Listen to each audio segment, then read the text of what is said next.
Good evening, I'm Tony May. First tonight, a look at the realities of the working poor in our country. It's the focus of a new POV documentary airing here on WXEL TV. And through a partnership with the National Center for Outreach, we invited those in our own community who educate and train those trying to get off welfare to a special screening of the show.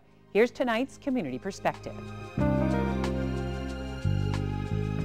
I was brought up to believe that American dream meant that you work hard and you're going to be successful. I've worked hard my whole life, and I'm still stuck. Just don't get ahead. There's no American dream anymore.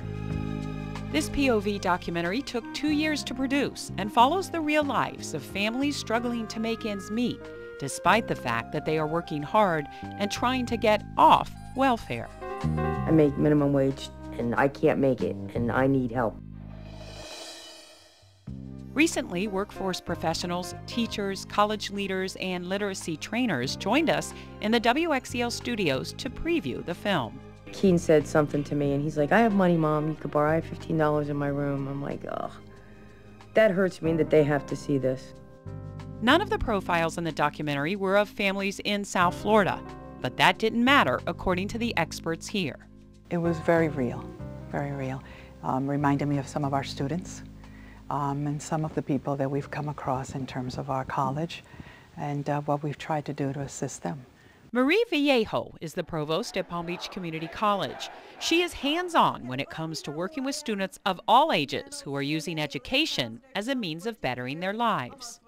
Watching the young lady that got her associate's degree and seeing the hope that she had, the confidence and the ability to now say, I have a choice. And I could either stay right here and continue to do all right and survive, or I can try and better myself so that I don't go back to this position again in my life, you know. And those are our stories, they really are. I could just be working full time, working 7 days a week and saving money, than talk about going to school. But in the long run, without the education, somebody's gonna come along and, you know, probably get a better position, get my position because I don't have the education. John Dinger agrees. He helps those who need career training on the Treasure Coast. What we do, we provide services to individuals just like you saw in the taping today. We deal with individuals that are looking for employment. We deal with employers who are trying to find the right fit for individuals. We provide training services as well too, and support services to individuals. Used to be a time that you could get by on just labor, but it's not that kind of world anymore. While the documentary pointed out the low wages and lack of opportunity for the undereducated, one expert believes Palm Beach County is in a better situation because of the many training programs already in place. Certainly employers in Palm Beach County are looking for skilled workers, and we do provide some educational opportunities and lots of assessments and work readiness programs in order to take a look at the skills of the employees that are looking for work at the current time. And we certainly do run into some of these situations. And again, Workforce Alliance strictly deals with the employment side of this, what you've seen in the documentary recently. But we do work with individuals who are looking for additional skills and an opportunity to move up in their occupation. One of my previous workers told me about this new job. So I made the phone call to the lady. So I told her a little bit about me and how wonderful I was. And that, you know, I just finished up Nassau and I had got the associate's degree. And then she said, "Oh, so you have an associate's degree?" I'm like, "Yeah." She said, "Well, I can offer you maybe I can offer you something better."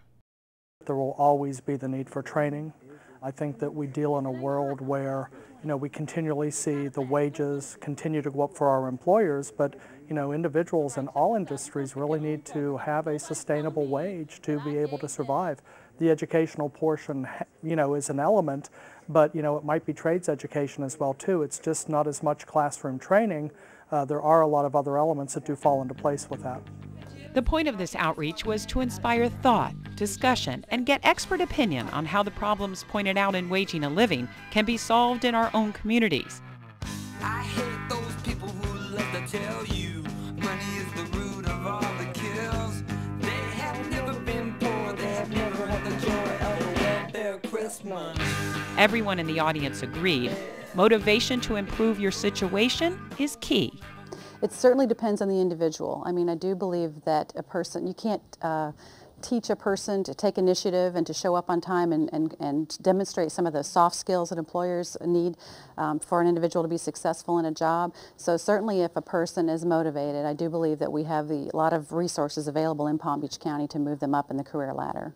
The PBCC provost agrees that it is up to the individual, and she says that can start at home. Not allowing their child to sit in front of the boob tube all day, but also having them read, having them go to the library and do things like that, becoming more engaged in their child's education because they see what is done for them. Many of those at this screening say this kind of show will help separate fiction from fact when it comes to the working poor, and they are considering holding their own screening of the program.